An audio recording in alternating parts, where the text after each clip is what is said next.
নমস্কাৰ সকলোকে আকৌ এবাৰ ওয়েলকাম জনাইছো মোৰ চেনেলটোলে আজি এই ভিডিওটোত মই দেখাব গৈ আছো এবাউট কম্পিউটাৰ ফান্ডামেন্টেলস ঠিক আছে কম্পিউটাৰ ফান্ডামেন্টেলস নামৰ যোনটো চেপ্টাৰটো আছে এই ইউনিটটোৰ এটো মই স্টাৰ্ট কৰিবলৈ গৈ আছো এই ভিডিওটোৰ পৰা ঠিক আছে গতিকে এই ভিডিওটো একদম আৰম্ভণিৰ পৰা শেষলৈকে তোমালোকে ভালকে চাবা উইদাউট স্কিপিং এনি পাৰ্ট ঠিক আছে গতিকে আহা এই ভিডিওটো মই স্টাৰ্ট কৰো এতিয়া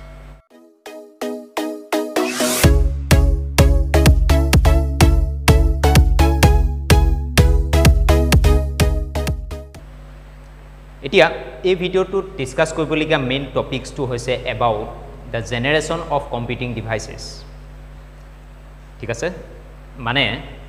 ইভলিউশন অফ কম্পিউটাৰ্স বুলি ক'ব পাৰা নহলে হিষ্ট্ৰী অফ কম্পিউটাৰ্স মানে এই ভিডিওটোত মই এতিয়া ক'বলৈ গৈ আছো ষ্টাৰ্টিংতে কম্পিউটাৰ বিলাক কেনেকুৱা ধৰণৰ আছিল ফাৰ্স্ট কম্পিউটিং ডিভাইস বিলাকত কি ইউজ কৰিছিল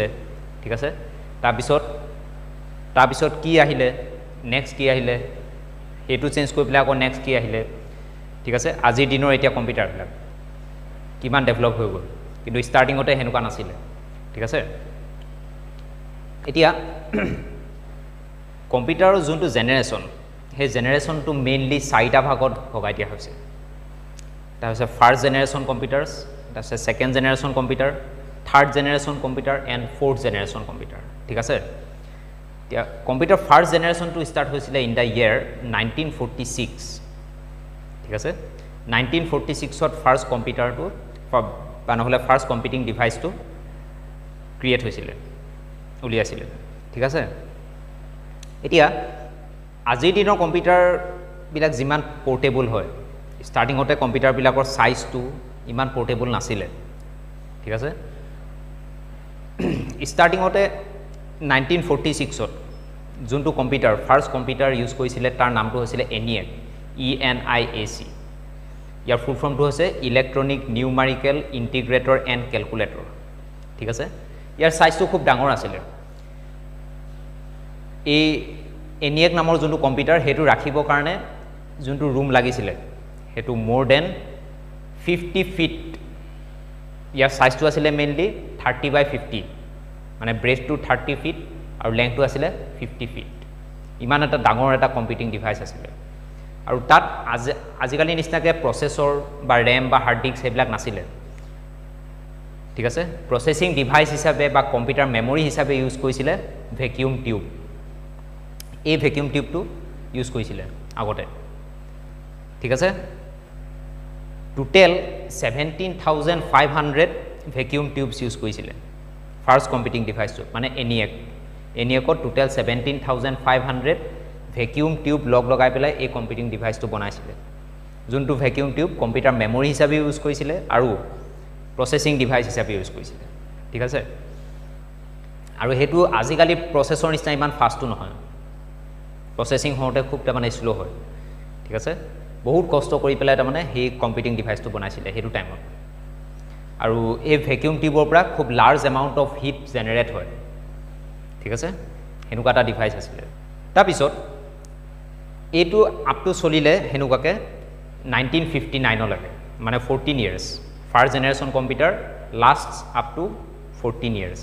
দ্য ডিউৰেশন ইজ 14 ইয়াৰ্স 1959 লৈকে ঠিক আছে 1959 ত সেকেন্ড জেনাৰেশন কম্পিউটাৰ আহিলে এই সেকেন্ড জেনাৰেশন কম্পিউটাৰ অহা মানে কি এই যোনটো ভ্যাকুয়াম টিউবটো ষ্টপ কৰি দিলে তাৰ হলনি বেলেগ এটা ডিভাইস ওলালে এটো নাম হৈছে ট্ৰানজিস্টৰ সাইজটো খুব সৰু হয় as compare to vacuum tube it is much smaller in size ঠিক আছে স্মলাৰো হয় কিন্তু আৰু ইয়াৰ এটা এডভান্টেজও আছিল কি ভ্যাকুয়াম টিউবতকৈ প্ৰসেসিং স্পীডটো অলপ তাৰ বেছি ঠিক আছে এই ট্ৰানজিস্টৰ ইউজ কৰিলে সেকেন্ড জেনাৰেশন কম্পিউটাৰ যোনটো একচুয়ালি পোৰ্টেবল হয় সাইজটো সৰু হয় as compared to vacuum tubes এই সেকেন্ড জেনাৰেশন কম্পিউটাৰ মানে ট্ৰানজিস্টৰ ইউজ কৰি পেলাই কম্পিউটিং ডিভাইস বিলাক চলালে আপ টু 59 to 65 1965 লৈকে তেনুকাকে মেইনটেইন কৰিলে ট্ৰানজিস্টৰ ইউজ কৰি পেলাই ঠিক আছে তাৰপিছত ইন দা ইয়াৰ 1965 চিন্তা কৰিলে যে ট্ৰানজিস্টৰটো হলনি বেলেগ এটা কম্পিউটিং ডিভাইস ইউজ কৰিব লাগে তেতিয়া নতুন এটা কম্পিউটিং ডিভাইস মানে ইউজ কৰিলে হেতু নাম হৈছে আইসি ইন্টিগ্ৰেটেড সার্কিট হে আইসি টু আজিকালি এতিয়া ফ্যান বা টিভি এবিলাকত ইউজ হয় ঠিক আছে আগতে এই কম্পিউটিং ডিভাইস বিলাকত এই আইসি টুৱে কম্পিউটাৰ মেমৰি বা প্ৰসেসিং ডিভাইস হিচাপে ইউজ হৈছিল তেনুকাকে 6 বছৰ বা 7 বছৰ দিন চলিলে 1965 ৰ পৰা আপ টু 71 লৈকে 1971 লৈকে ঠিক আছে আৰু এই যোনটো আইসি টুৰ এটা এডভান্টেজ আছিল কি ট্ৰানজিস্টৰ বা ভ্যাকুয়াম টিউবছে যিমানখিনি হিট মানে প্ৰডিউস কৰে তেনুকাকে হিমান বেছি amount of heat he produce নকৰে গতিকে হেতু কাৰণে ভাবিলে যে এটো এটা ৰিলায়েবল মানে ডিভাইস হ'ব এটো কাৰণে আইসি টু ইউজ কৰিব ললে ইন প্লেস অফ ট্ৰানজিস্টৰস তেনেকৈ আপ টু 1971 লৈকে চলিলে তাৰ পিছত 1971 ত ফোৰ্থ জেনাৰেশন কম্পিউটাৰ ষ্টাৰ্ট হ'ল ফোৰ্থ জেনাৰেশন কম্পিউটাৰ ষ্টাৰ্ট হ'ল মানে কি আইসিৰ হলনি মাইক্ৰো প্ৰসেসৰ ওলালে সিলিকন চিপ ঠিক আছে সেই প্ৰসেসৰটোৱে আজিলৈকে এতিয়া চলি আছে আজিৰ দিনৰ কম্পিউটাৰটো সেই প্ৰসেসৰ বিলাকে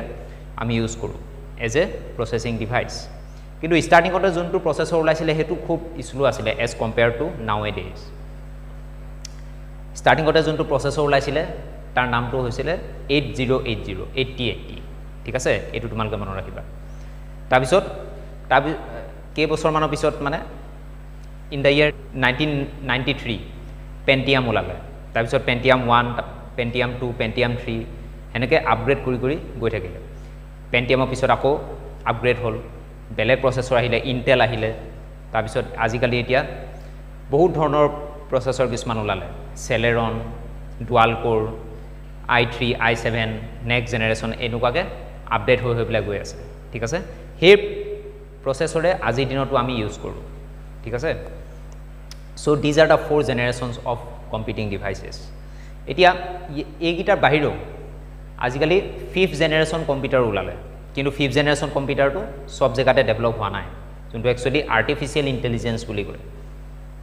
এনেকুৱা ধৰণৰ কম্পিউটিং ডিভাইস তুমি সাপোজ জনিবা কিবা এটা প্ৰশ্ন এটা সুধিছা এই কম্পিউটিং ডিভাইসটোৱে তাৰ এনসাৰো দিব পাৰে ঠিক আছে